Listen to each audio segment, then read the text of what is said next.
अब हम एक हिंदू एक्शन फंड भी आरंभ कर रहे हैं। इस हिंदू एक्शन फंड में ग्राउंड पे काम कर रहे लोगों को, जैसे घर वापसी है, धार्मिक आयोजन है, ऐसे लोगों को हम फाइनेंशियल सपोर्ट भी देंगे। जो बड़े कार्यक्रम है उनका आयोजन भी करेंगे और आप लोगों की सलाह के अनुसार हम सब लोग मिलेंगे अभी 30 अक्टूबर को। 30 अक्टूबर से 1 नवंबर तक एनुअल समिट इस बार का, और उसमें ये हिंदू एक्शन प्लान भी फाइनलाइज किया जाएगा।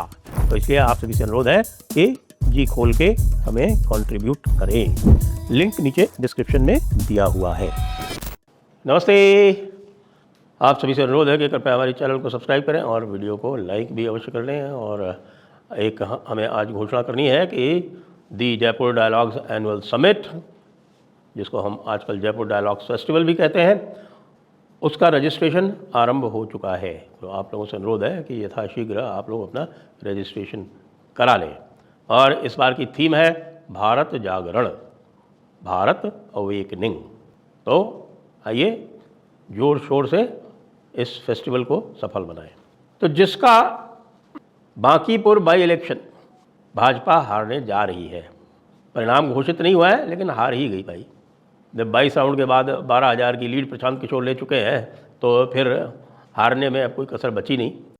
इतने वोट से भाजपा हारेगी कि जीवन में कभी ये कहने का दुस्साहस नहीं कर पाएंगे कि हम लोग कुत्ता बिल्ली को भी खड़ा करेंगे तो चुनाव जीत जाएगा।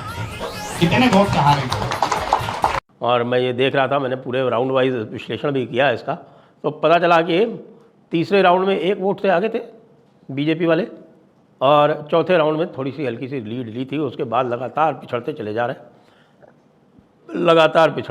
हैं। इसी तरह से दतिया की सीट, जो वैसे भी कांग्रेस के पास थी, लेकिन दतिया की सीट जो है वो परंपरागत रूप से भारतीय जनता पार्टी की सीट मानी जाती है, और दतिया की सीट बुरी तरह से हार रही है भारतीय जनता पार्टी। ये भी भूल गए कि भाई नरोत्तम मिश्रा का संपर्क नहीं था, तो नरोत्तम मिश्रा को हराने के बाद में जनता में उनके प्रति कुछ सहानुभूति तो होगी, ये नहीं। मोहन यादव चूँकि ये अपने किसी भी सशक्त व्यक्ति को नहीं चाहते थे अपने आसपास, और मोहन यादव जो है, वैसे भी मैं लगातार उनकी आलोचना करता रहा हूं और यह कहता रहा हूं कि मोहन यादव को यदि नहीं हटाया भारतीय जनता पार्टी ने तो मध्य प्रदेश में भारतीय जनता पार्टी की खाट लगना निश्चित है। और वो ये दतिया का परिणाम आज बता रहा है कि 11,000 से पीछे हो चुकी है भारतीय जनता पार्टी। जिस समय मैं ये रिकॉर्डिंग कर रहा हूँ हार निश्चित हो चुकी है, हार बांकीपुर में भी निश्चित हो चुकी है। एक गुजरात की सीट है, वो ये निकाल ले जाएंगे तो भाई उससे आप तो संतुष्ट हो जाइए कि हाँ चलिए, गुजरात में अभी तक मोदी और शाह का तिलिस्म बाकी है। ठीक है, कब तक बाकी रहेगा अगर इसी तरह से चलाते रहे, जिसको बोलते हैं कि बैक सीट ड्राइविंग करने में भारतीय जनता पार्टी माहिर हो गई है। जो सशक्त नेता हैं उनको अब आगे नहीं आने दिया जा रहा है। नरोत्तम मिश्रा का उदाहरण आपके सामने है, और उनके सामने एक ऐसे व्यक्ति को जिसके ऊपर अनेकानेक आरोप हैं और जिसकी छवि जो है वो एक रियल एस्टेट डीलर की है, ऐसे व्यक्ति को पहले तो बनाया गया और उसके बाद फिर उसने जो है वो पूरी तरह से जो भाजपा का कोर वोटर है उसके प्रति आघात आरंभ किया, जिसको कि रोका नहीं गया। क्यों? क्योंकि भारतीय जनता पार्टी कोई प्रयोग कर रही थी। आज की डेट में भी जो 73% का जो आरक्षण है, वो 73% आरक्षण का केस जबलपुर हाईकोर्ट में चल रहा है, मुख्य पीठ में। और जबलपुर हाईकोर्ट में भारतीय जनता पार्टी सरकार जो है वो तर्क पे तर्क दिए जा रही है कि क्यों 73% आरक्षण होना चाहिए, और उसमें वो महाजन रिपोर्ट भी सम्मिलित है जिसमें कि साफ साफ लिखा हुआ है, जो कहती है कि भगवान राम जातिवादी थे। तो भगवान राम का अपमान करने वाली रिपोर्ट को इन्हें अपनी सोशल इंजीनियरिंग करने में कहीं किसी भी प्रकार का कोई गुरेज नहीं होता है। अब आप आ जाइए बांकीपुर पे। बांकीपुर की सीट जो है वो भाजपा अध्यक्ष की सीट है। मुझे तो ऐसा लगता है कि इससे अधिक शर्मनाक कुछ नहीं हो सकता कि भाजपा अध्यक्ष की 40,000 से जीती हुई सीट को आप गंवा देते हैं बाई इलेक्शन में, और वो भी किसे? प्रशांत किशोर को। लेकिन जो संदेश है वो स्पष्ट है कि आपका जो कोर वोटर है वो अब मुद्दों पर वोट देगा। रविशंकर प्रसाद जी ने बांकीपुर उपचुनाव के पहले ये कहा था कि बांकीपुर में भारतीय जनता पार्टी कुत्ते बिल्ली किसी को भी खड़ा कर देगी वो चुनाव जीत जाएगा। फिर उन्होंने एक व्यक्ति को खड़ा किया जो कि अपनी सीट ही समर्पित कर गया और समर्पण कर दिया, उसने कहा कि मुझे चुनाव नहीं लड़ना।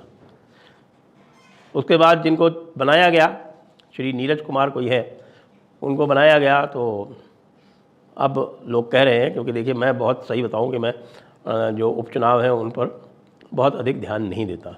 मैं उपचुनावों पर ध्यान तभी देता हूं जब रूलिंग पार्टी, शासन करने वाली जो पार्टी है, यदि उपचुनाव वो हार जाती है तब मैं उपचुनाव पर ध्यान देता हूं। वरना ये मानना है, मेरा मानना है कि 90% केसेस में जो पार्टी पावर में है, जो शासन कर रही है, वह उपचुनाव जीतेगी ही जीतेगी। अब हम ये देख रहे हैं कि मेरे इस लिटमस टेस्ट में कि जो पार्टी शासन कर रही है उसको उपचुनाव जीतना ही जीतना चाहिए, इसमें भाजपा 2 स्थानों पर फेल हो गई, 2 स्थानों पर फेल हो गई।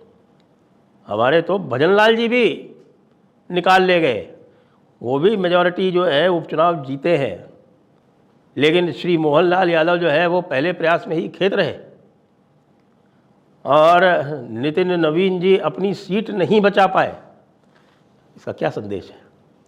इसका संदेश ये है कि ये जो बैक सीट ड्राइविंग वाली जो राजनीति है, इसकी सीमाएं हैं। आप नितांत अयोग्य व्यक्तियों को आप बना देंगे मुख्यमंत्री केवल ये सोच के कि भाई इससे जो है वो जातिगत समीकरण फिट हो रहा है, हम जातिगत समीकरण से निकालेंगे सब कुछ जातिगत समीकरण से नहीं होता है। जातिगत समीकरण में आपने जितने वोट कमाए होंगे उससे ज़्यादा आप गंवा देते हैं यदि व्यक्ति अयोग्य होता है। मोहन यादव के और सम्राट चौधरी के दोनों ही के विषयों में ऐसा ही हो रहा है। जिस प्रकार से सम्राट चौधरी ने भरत तिवारी वाला जो केस था उसको मिस हैंडल किया, उसके बाद से ही दिख रहा था कि जो भाजपा का कोर वोटर है, बिहार में भाजपा का कोर वोटर कौन है? बिहार में सवर्ण भाजपा का कोर वोटर है। और ये स्पष्ट दिख रहा है कि सवर्ण ने भाजपा को झटका दिया और बताया है कि बेटा हमको फॉर ग्रांटेड लेना बंद कर दो, हम तुम्हारे गुलाम नहीं हैं। और ये बिल्कुल सही बात है, हम कब से कह रहे हैं कि भाजपा का वोटर उसका गुलाम नहीं है, वो भाजपा को चेताएगा भी, वो भाजपा की आलोचना भी करेगा, वो भाजपा के विरुद्ध आंदोलन भी करेगा, उसको उसी प्रकार से सहज रूप में लिया जाना चाहिए। लेकिन भाजपा की स्थिति तो ये है कि जब उनके सपोर्टर यूजीसी का मामला उठाया, यूजीसी का मामला बगैर मतलब धर्मेंद्र प्रधान की जो मिनिस्ट्री थी उसने उसको कॉम्प्लिकेट करके और ज़बरदस्ती एक लेफ्टिस्ट के कहने से, और लेफ्टिस्ट ने जो लिख के दिया उसको इम्प्लीमेंट कर दिया इंदिरा जयसिंह का। और उसके बाद जब आलोचना आरंभ हुई तो लोगों को प्रोटेस्ट तक नहीं करने दिया।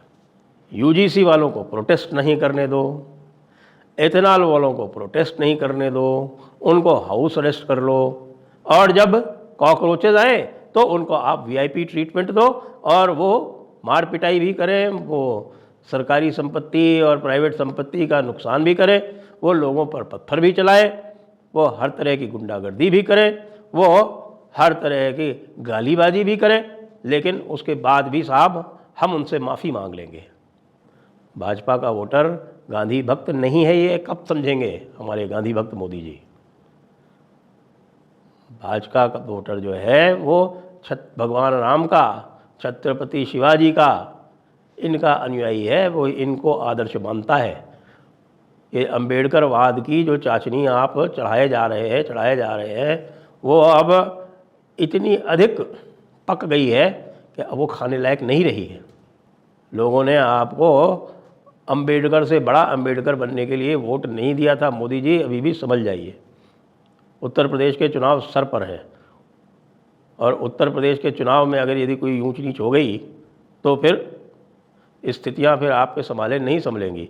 फिर ये जो आपने कॉकरोचेस जो है ना, जिनको आपने बहुत ही उदारतापूर्वक छोड़ दिया है, ये आपको चारों तरफ से घेर के पार्लियामेंट में आकर घेरेंगे और आप कुछ नहीं कर पाएंगे। आप इनसे उदारता की अपेक्षा कतई मत कीजिएगा, क्योंकि उनके जो गुरु हैं योगेंद्र यादव वो कह चुके हैं कि भाई अब सड़क ही सब कुछ तय करेगी। अभी भी आप जो दिखा रहे हैं, यदि आपने इस सेशन में FCRA पास नहीं किया, यदि इस सेशन में आपने इतना हाइप बना के डिलिमिटेशन पास नहीं किया, तो फिर आप ये समझिए कि स्थिति और भी कमज़ोर होगी। स्थितियाँ जो है वो फिर बाहर जा सकती हैं। अब योगी जी को आप प्लीज़ कृपया फ्री हैंड दे दीजिए, और ये चंद्रशेखर रावण जैसे जो दुष्ट लोग हैं, इनको कृपया प्रोत्साहन देना बंद कीजिए। इन्होंने आपके साथ किस प्रकार का धोखा किया, अभी ये कॉकरोच वाले मामले में वो सबके सामने। ये आपको किसी भी प्रकार से रास नहीं आने वाले, और आपने योगी जी के हाथ बांध रखे हैं कि नहीं नहीं नहीं नहीं, चंद्रशेखर रावण को वीआईपी ट्रीटमेंट देते रहो। योगी जी अपने दम पे जीतेंगे, अपने नाम पे जीतेंगे।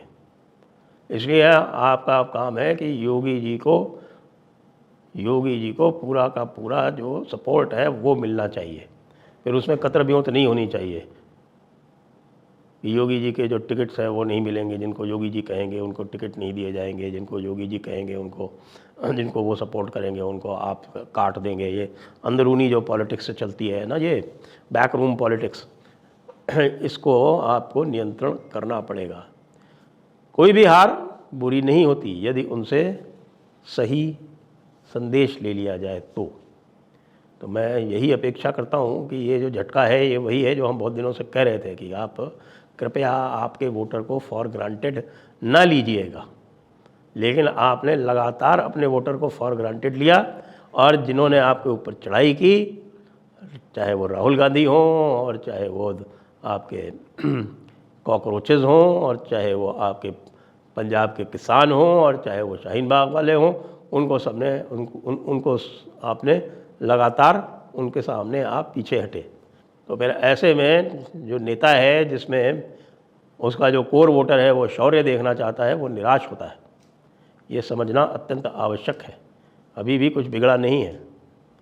इन 2 हारों से आप सबक सीखें, और जो आपका कोर वोटर है उससे संवाद करें, तभी ये हो पाएगा। ये जो मास्टर स्ट्रोक वाली जो पॉलिटिक्स है, हर चीज़ मास्टर स्ट्रोक है। अरे भाई मोदी ने जो है वो कॉकरोचेस को आगे करके एक बड़ा मास्टर स्ट्रोक कर दिया, ये सब व्यर्थ हो जाएगा।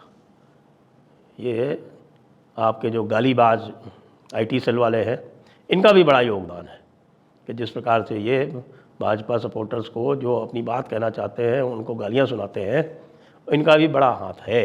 इनको भी पहचानें, इनको भी रेखांकित करें, और इनसे भी आप कैफियत तलब करें।